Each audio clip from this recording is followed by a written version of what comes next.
Assalamualaikum warahmatullahi wabarakatuh. Kita ketemu lagi di channel Kimia 1001. Pada video kali ini kita akan belajar mengenai model atau mekanika gelombang dan konfigurasi elektronnya. Tetapi sebelum kita lanjutkan, ada baiknya mari kita berdoa dulu, memohon kepada Allah Tuhan Yang Maha Kuasa, kita semua diberikan kemudahan dalam mempelajari materi ini, dan apa yang kita pelajari menjadi berkah bagi kehidupan kita, berguna bagi kehidupan kita. Baik, kita lanjutkan. Model atau mekanika gelombang dan konfigurasi elektronnya, ini merupakan kelanjutan dari materi model atom Niels Bohr. Model atom Niels Bohr itu merupakan penyempurnaan dari model atom Rutherford, di mana kita mengetahui bahwasanya model atom Niels Bohr itu menyempurnakan model atom Rutherford. Model atom Rutherford tidak dapat menjelaskan mengapa ketika elektron bergerak mengelilingi inti tidak kehilangan energi, sehingga elektron akhirnya jatuh ke dalam inti atom. Seperti kita ketahui, menurut hukum fisika bahwasanya semua benda yang bergerak maka dia akan senantiasa kehilangan energi. Kalau dia kehilangan energi, maka lama-kelamaan energinya berkurang. Dan elektron itu muatannya negatif, sedangkan inti atom muatannya positif. Sehingga ketika elektron bergerak mengelilingi inti terus-menerus, dia kehilangan energi, maka dia akan tertarik ke inti. Nah, Rutherford tidak dapat menjelaskan kenapa fenomena ini bisa terjadi. Kemudian disempurnakan oleh Niels Bohr, bahwasanya Niels Bohr membuat postulat ketika elektron bergerak mengelilingi inti atom, ini pada orbit-orbit tertentu dalam keadaan stasioner. Saya ulangi, Rutherford menjelaskan bahwasanya elektron bergerak mengelilingi inti atom pada orbit-orbit tertentu pada keadaan stasioner, seperti halnya sistem tata surya kita. Kita berada dalam sistem tata surya, pusatnya ini adalah matahari, di mana planet-planet bergerak mengelilingi matahari dan juga berputar pada porosnya.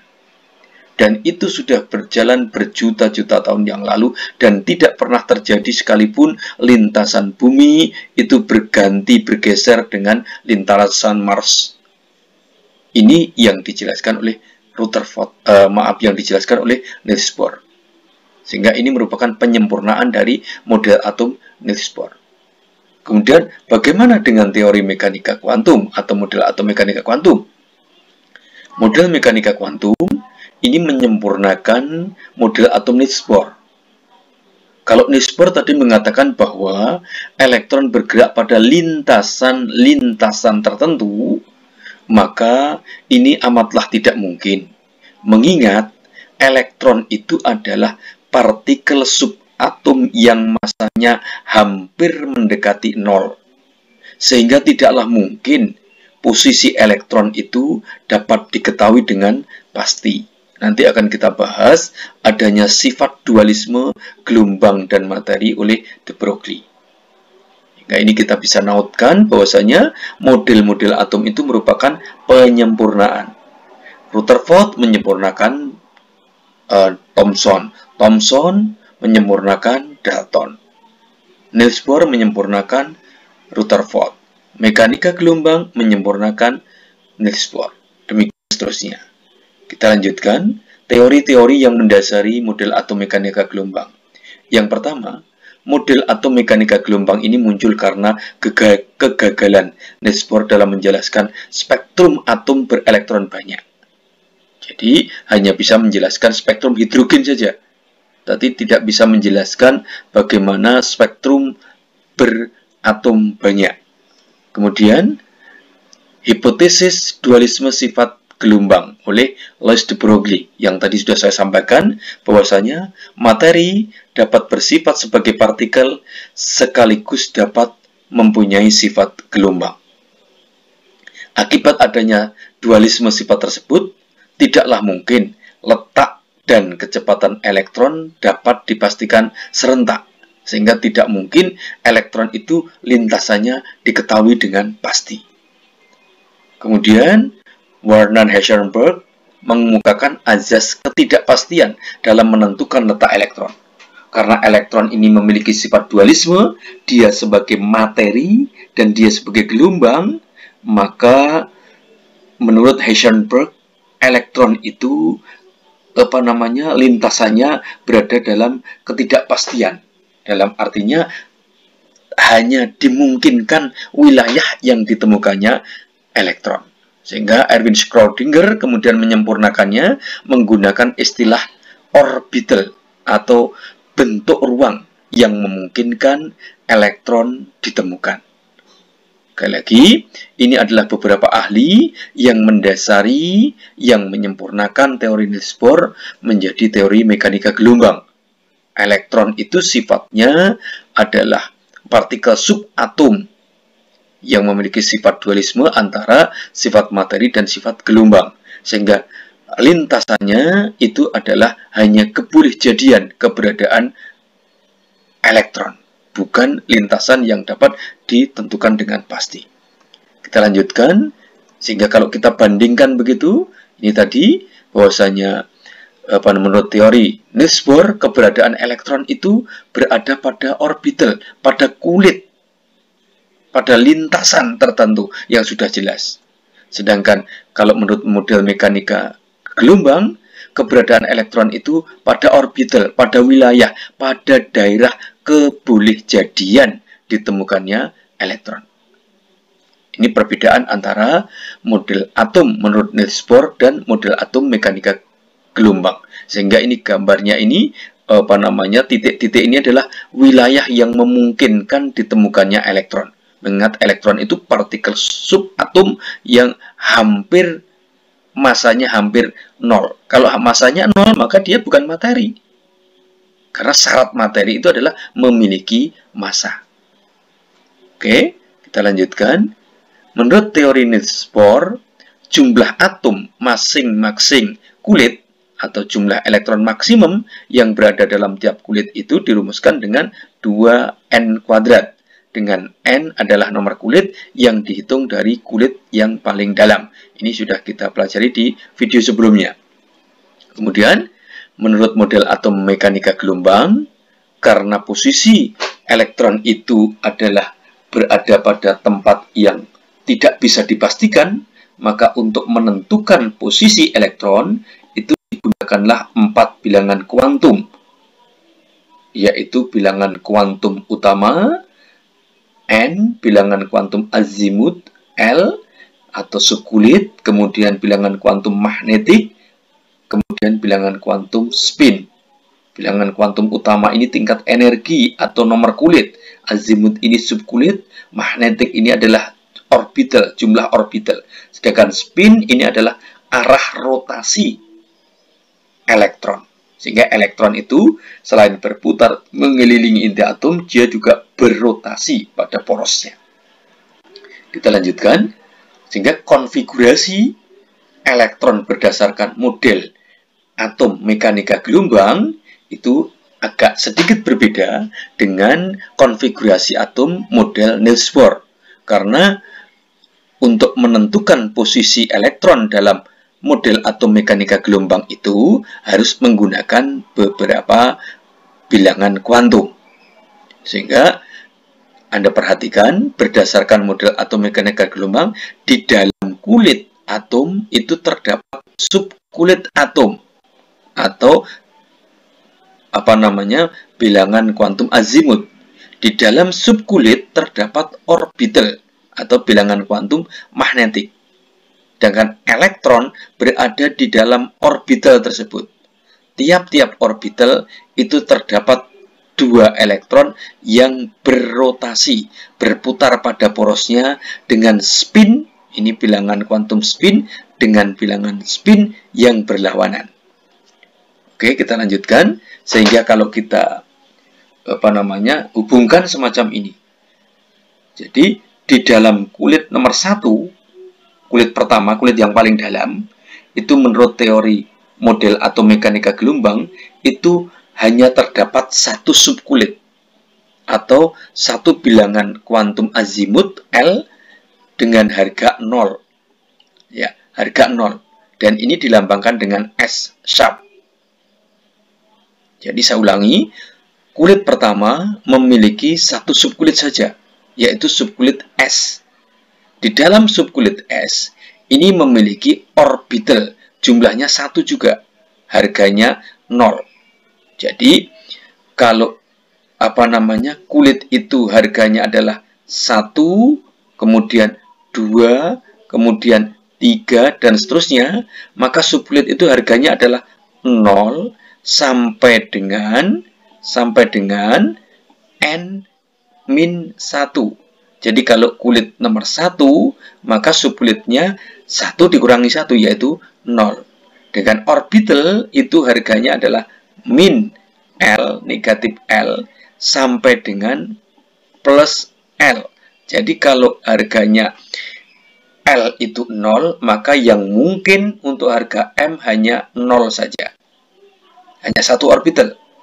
Di dalam orbital tadi, atau di dalam ruangan itu, terdapat 2 elektron. Sehingga kalau ini orbitalnya 1, maka jumlah elektronnya adalah 2. Sehingga dalam kulit pertama ini, hanya ada 2 elektron saja. Sama dengan teorinya Niels Bohr. Dalam kulit yang kedua, N sama dengan 2, maka menurut model atom mekanika kuantum, di dalam kulit nomor 2 terdapat 2 subkulit. Tadi kan kulit nomor 2, subkulit itu harganya 0 sampai dengan N-1. Jadi kalau 2, maka subkulit L-nya adalah subkulit 0, namanya subkulit S, dan subkulit 1, nama subkulit P atau prinsipal. Tolong difahami, kulit nomor 2 terdapat 2 subkulit, subkulit S dan subkulit P. Subkulit S punya 1 orbital, yaitu 0. Subkulit P, karena P itu harganya 1, maka orbital M-nya kemungkinan harganya min L sampai dengan plus L. L-nya tadi kan 1, ini 1. Sehingga kalau ini 1, maka harga M yang mungkin adalah min 1, 0, plus 1. Jadi harganya mulai dari min L, negatif 1, sampai dengan plus L, plus 1. Hingga negatif 1, 0, plus 1. Sehingga ini ada 3 orbital. Masing-masing orbital punya 2 elektron. Sehingga kalau orbitalnya ada 3, maka jumlah elektronnya adalah 6. Subkulitnya tadi ada subkulit S, orbitalnya 2. Subkulit P, orbital elektronnya 6. Sehingga di dalam kulit nomor 2 ini jumlah elektronnya adalah 8. Sama seperti teorinya Niels Bohr. Sehingga sekali lagi teori atom itu menyempurnakan. Sehingga kita harus berprinsip semacam ini ketika kita memiliki pendapat yang baru, pendapat tersebut tidak kemudian menyalahkan pendapat-pendapat sebelumnya, minimal kita menjadi dasar berpikir ini adalah menyempurnakan pendapat sebelumnya. Kulit nomor 2. Kulit nomor 3, di dalam kulit nomor 3, ini memiliki subkulit yang harganya mulai dari 0 sampai dengan N-1. Kalau ini 3, maka harganya 0, 1, 2. N-1 kan berarti 3, min 1 kan berarti 2. Yang 0 itu namanya subkulit S, 1 namanya subkulit P, 2 namanya subkulit D. Di dalam subkulit S ada 1 orbital, yaitu harganya 0. Nah, kalau di dalam P itu L-nya kan 1. Harganya orbital itu negatif L sampai dengan positif L. Kalau 1 berarti negatif 1, 0, plus 1. Sehingga ada 3 orbital. 3 orbital pada subkulit P. Nah, subkulit D, jadi SPD 2, diffuse. harganya 2, maka di dalam subkulit D terdapat orbital yang harganya mulai dari min L sampai dengan plus L. L-nya kan 2, sehingga harganya min 2 sampai dengan plus 2.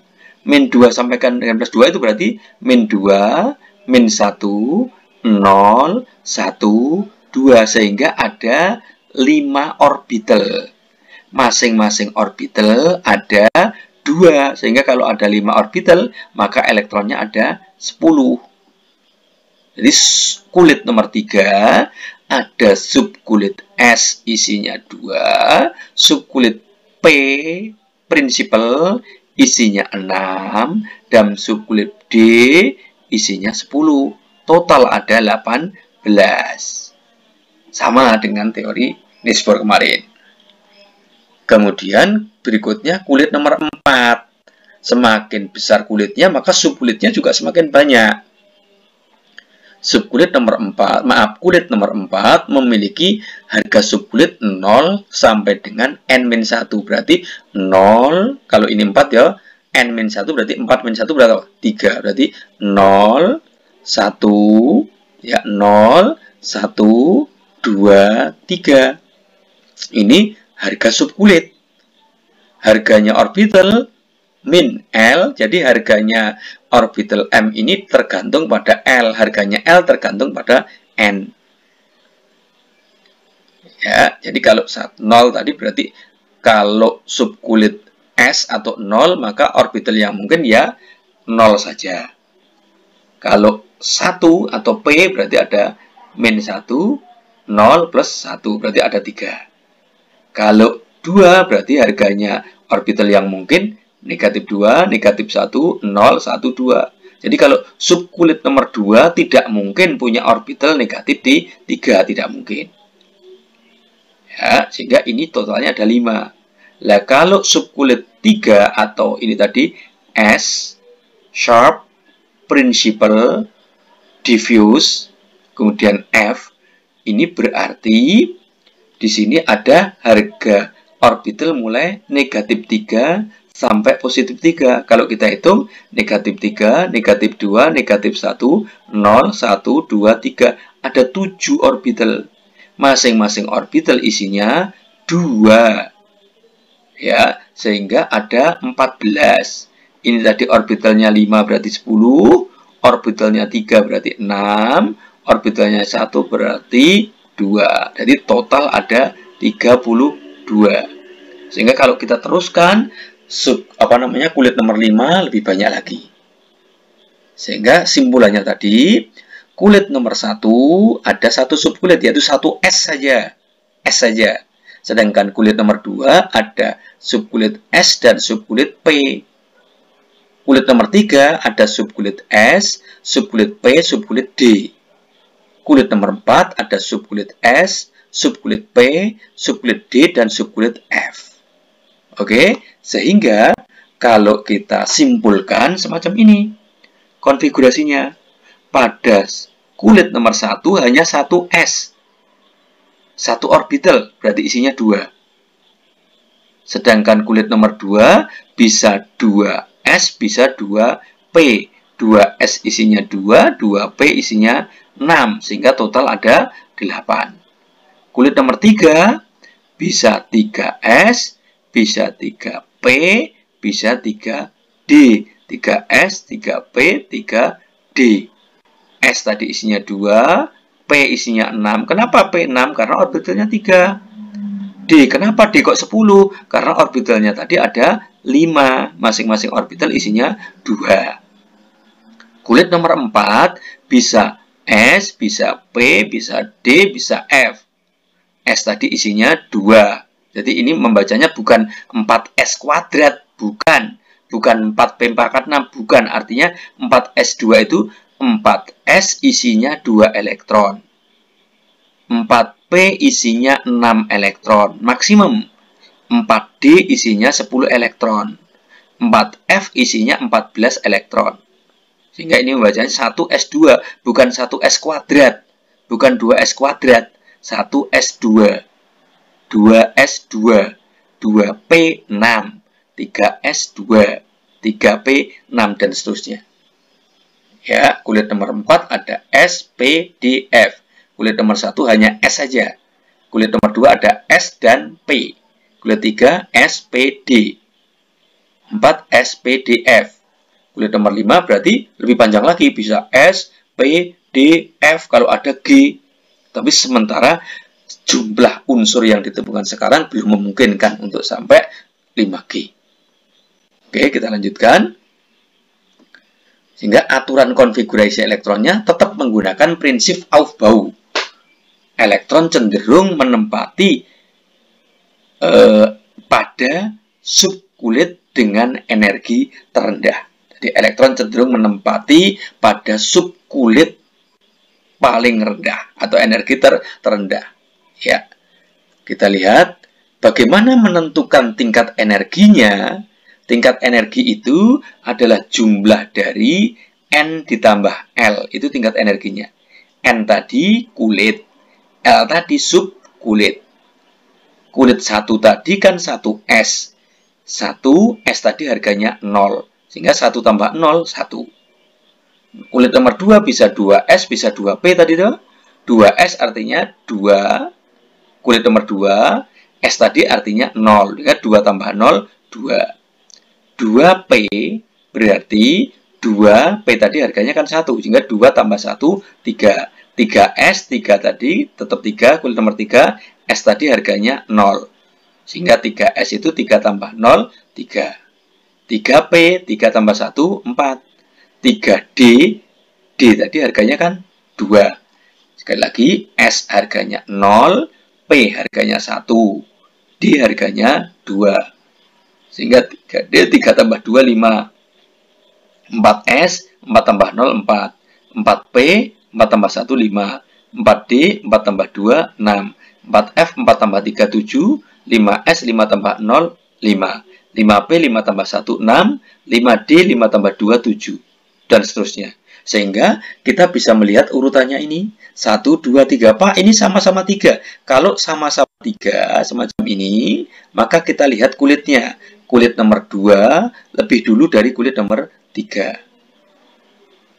Ini 4, 5, 4. Nah, ini Anda perhatikan.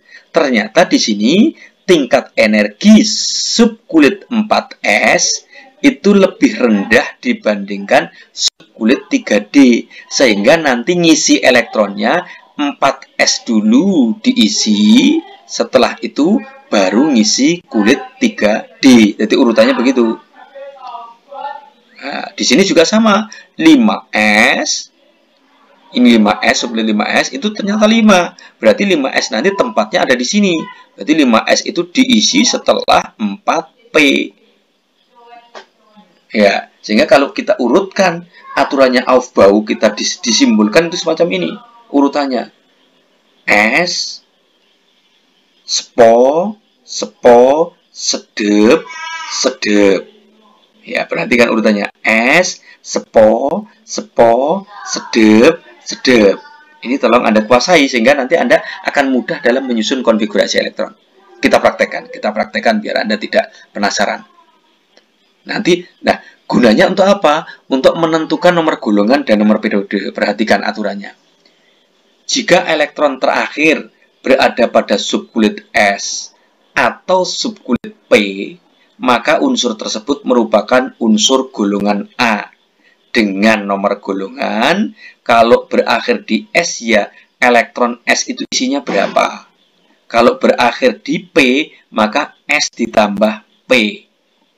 Jika elektron terakhir berada pada subkulit D, maka unsur tersebut merupakan golongan B. Nomor golongan adalah jumlah elektron pada subkulit S dan D terakhir. Nah, karena S itu maksimum 2, D itu maksimum 10, maka nanti ada yang jumlahnya lebih dari 8. Saya ulangi, karena S itu maksimum 2, kan S tadi 2 maksimum, D maksimum 10, berarti 2 tambah 10 kan 12. Padahal golongan itu maksimum hanya 8B. Maka dibuat aturan, kalau S ditambah D itu jumlahnya 8, ya 8. Kalau 9, ya tetap 8B. Kalau 10, ya tetap golongan 8B. Kalau jumlahnya 11, masuk golongan 1B. Kalau jumlahnya 12, masuk golongan 2B. Perhatikan. Jadi kalau jumlahnya 8, 9, 10, itu semuanya masuk golongan 8B. Kalau jumlahnya 11, masuk golongan 1B. Kalau 12, masuk golongan 2B. Ya, kita coba ya. Contohnya, nah ini kerpeannya ini. Contohnya biar Anda nggak lupa. Urutan sesuai dengan tingkat energi tadi kan ini. Sehingga kalau Anda membuat konfigurasi K misalnya, unsur K, berarti elektronnya berapa ini? Masih ingat elektronnya berapa? Elektronnya 19. Sehingga tinggal ngitung saja. Hitung 19, ini 2 tambah 2, 4. 4 tambah 6, 10. 10 tambah 2, 12. 12 tambah 6, 18. Berarti kalau 19 itu berarti jatuhnya di 4S1. Betul. Dihitung saja. Berarti ini 10, 18, 1. Berarti elektron kalium itu terakhir ada di posisi S. Kalau posisi S berarti dia golongan A. Tadi, ingat ya, tadi ya. Kalau terakhir di S atau P berarti golongan A. Karena S, maka jumlah elektronnya berapa ini? 1. Maka K itu berada pada golongan 1A. Periodenya adalah kulit terbesar yang diisi. Kulit terbesar dia mengisi kulit nomor 4. Ini kulit nomor 4. Sehingga dia periode 4. Penasaran? Kita lanjutkan lagi. Kita kasih contoh lagi. Oksigen. Oksigen nomor atomnya 8, nomor masanya 16. Berarti dia punya elektron jumlahnya 8. 8 elektron ini dihitung saja. Berarti ini 4 kurang 4 toh? Berarti 1S2, 2S2, 2P, 4. Betul. Jumlahnya 8. 8 elektron 2 tambah 2 tambah 4. Terakhir ada di P. Sehingga tetap golongan A. Karena P tadi jumlah S dan P. S terakhir ini ya. 2 ditambah 4. Berapa? 6. Betul. Jadi oksigen itu golongan 6A. Periodenya, periode 2. Kenapa 2? Karena kulit terluar yang diisi adalah kulit nomor 2. Ya, kita cocokkan dengan sistem periodik unsur nanti. Oke, kita lanjutkan. Titanium. Atom nomor 22.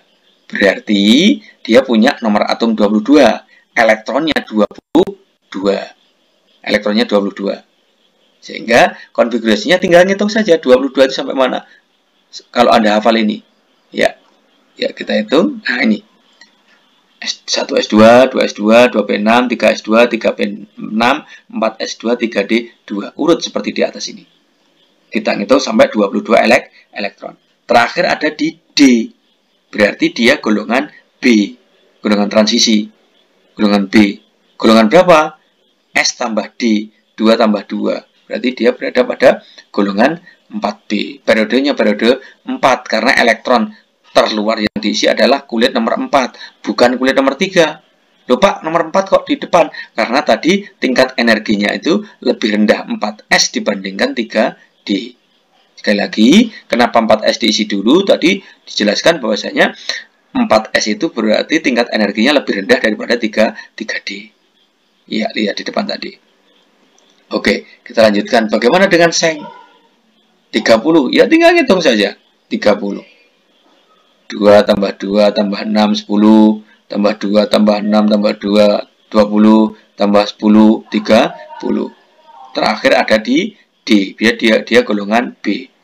Berarti S tambah D, 2 ditambah 10, jumlahnya 12. Kalau jumlahnya 12 tadi, dia masuk golongan, oke, 2B. Periodenya periode berapa? Periodenya periode 4. Ya, periodenya periode 4. Oke, mudah-mudahan Anda jelas lah. Nanti diputar ulang. Sekali lagi, belajar itu Anda harus bersemangat. Ya, mudah-mudahan saja lah, Anda tertolong dengan video ini. Mohon maaf jika Anda masih kesulitan juga. Mohon dibaca, mohon minta penjelasan yang lainnya. Ya, kita lanjutkan ya. Kita lanjutkan. Cara lainnya bagaimana, Pak? Nulisnya kok panjang sekali. Nah, cara lainnya bisa minta bantuan. Perhatikan. Ini minta bantuan. Golongan 8A. Neon. Neon itu berarti dia unsur nomor 10. Dia bisa mewakili 10. 1s2, 2s2, 2p6 kan panjang ya. Ini cukup ditulis neon, boleh. Neon itu unsur nomor 10. Atau boleh minta bantuan yang lainnya. Pokoknya unsur golongan 8A. Unsur golongan 8A.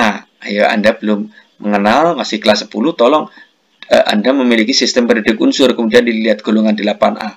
Itu isinya apa? Isinya heboh, heniar, KRXCRN. Jadi neon itu 10. Atau kalau 18 itu argon. Atau bisa juga minta bantuan yang lainnya. Ini sampai di sini berarti jumlahnya 36. Ini cukup diwakili dengan KR. Pak, saya bingung, perhatikan. Silikon. Elektronnya 14. Nulisnya 1s2, 2s2, 2p6, 3s2, 3p berapa? 2. Panjang. Nah, kalau panjang boleh minta bantuan. 14 ini yang 10 cukup dituliskan Ne. Ne ini wakilnya 10. Setelah Ne, ya Ne kan berarti sampai 2p ya. Belakangnya Ne kan 3s2, 3p2. Berarti 10 ditambah 4, 14. Lebih pendek. Contoh lain misalnya, ini golongannya tetap. Karena P, maka ya golongan S ditambah P. 2 ditambah 2, berapa? 4A. Periodenya, periode 3. Contoh lain, SR misalnya. SR 38. Panjang sekali kalau SR. 1S2, 2 sampai di sini. 38. Tapi jangan khawatir, boleh minta bantuan KR. KR ini tadi kan sampai di sini sudah 36. Sudah 36. Sehingga 36-nya cukup diwakili dengan kripton. Sehingga kita cukup menuliskan di belakangnya kripton ada apa? Kalau 36 kan berarti kurang 2. Berarti cukup 5s2. Ini nulisnya cukup begini saja. KR 5s2. Terakhir di S, maka dia golongan A. S-nya isinya berapa elektron? 2. Sehingga dia golongan 2A. Terakhir kulit nomor 5. Sehingga dia periode 5. Oke. Contoh satu lagi. ZR. 40. Panjang lagi. Ya kita tetap minta bantuan ini. 36 sampai di sini. Kurang berapa? Kurang 4. Tinggal nambah saja. Ya tinggal nambah saja. 36 tambah 4. Sehingga dia berada pada golongan 4B. Periodenya periode 5. Demikian, mudah-mudahan bisa difahami. Sekali lagi, kita belajar bersama. Kalau kurang difahami nanti bisa diputar ulang lagi. Sehingga video ini menjadi bermanfaat bagi Anda. Kalau ada salah, saya mohon maaf. Sekali lagi, tolong bisa di-share video ini ke teman-teman Anda. Meskipun sederhana, mudah-mudahan video ini ada manfaatnya untuk Anda dan teman-teman Anda. Oke, selamat bertemu dalam video-video berikutnya. Masih tetap membahas konfigurasi elektron atau video-video lain yang bermanfaat bagi Anda untuk bisa belajar kimia dengan baik. Terima kasih, kita tutup pertemuan dengan Assalamualaikum warahmatullahi wabarakatuh. Mudah-mudahan Anda tetap bersemangat.